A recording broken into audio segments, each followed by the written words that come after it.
Good day mga boss. Eto na naman, mayroong panibagong pasabog na posibleng mangyari ayon kay Idol Snowbado.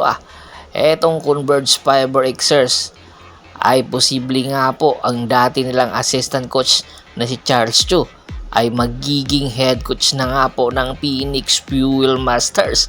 Ayon nga mismo sa mga interview, ayon kay Charles, hindi daw siya matutuloy doon sa Phoenix Fuel Masters mismo na rin sa post niya dahil siya pa rin daw ang magmamando para sa Saint Benil. Pero mismo si Idol Snowbalwa ang bumasag ng nasabing kwento na yon or komento ni Charles Chu dahil malaki ang posibilidad na itong si Charles Chu na ang magtitimon sa Phoenix. At dahil siya na nga po magtitimon, malaki ang posibilidad na itong si Stockton ay posibleng mapunta na nga po sa Phoenix Fuel Masters. Marami po nang nagsasabi bakit hindi pa nga po natutuloy ang trade kay Stockton matapos nga po ang heartbreak na ginawa nito sa Converge Fiber Xers. Sa katunayan, sa live ni Idol Snowbadwa, tumawag itong si Governor Head Coach Delta Pineda sa kanya at pinasinungalingan na hindi daw 80 trade itong si Alex Stockton. Pero itong si Idol Snowbadwa ay hindi naniniwalang hindi ito pakakawalan ng Converge Fiber Xers. Talagang napakalakas ng loob nitong si Idol Snowbadwa na anytime malaki ang posibilidad na maililipat na ito sa ibang kupunan at ang posibleng mapupuntahan nga po ay ang Phoenix Fuel Masters. Ito nga pong si Alex Stockton at pag-amin mismo ni Idol Snowbadwa, ang Phoenix Fuel Masters ay mayroon na daw bumaback up ngayon na isa sa mga bigating pangalan para magpalakas itong Phoenix Fuel Masters.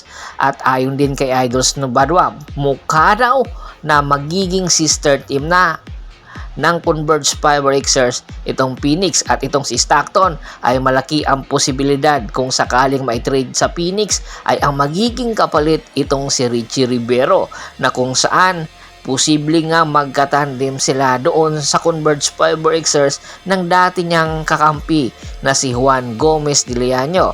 Itong si Richie Rivero ay isa sa mga slasher ng Phoenix Fuel Masters, isa sa mga leading scorer na po pwedeng matuloy anytime kung sakaling magkasundo ang bawat kupunan, ang Phoenix at ang Converge Fiber Xers. Ang experience na meron itong si Richie Rivero ay malaking tulong ito para sa Converge Fiber Xers kung matutuloy nga ang mga negotiation na nagaganap ngayon sa nasabing kupunan na nabanggit natin.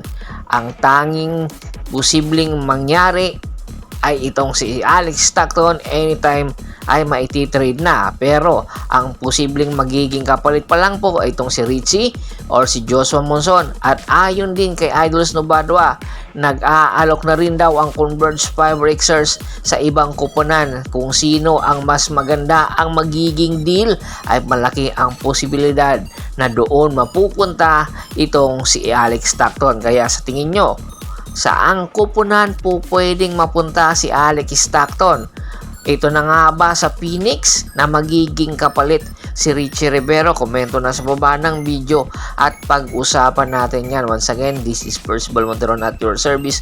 Don't forget to subscribe my sports channel at don't forget to click the notification bell button para nga po maging updated palagi sa kwentuhan. At bago po natin tapusin ang ating kwentuhan, shoutout muna tayo sa ating mga solid na followers na lagi pong sumusuporta sa atin.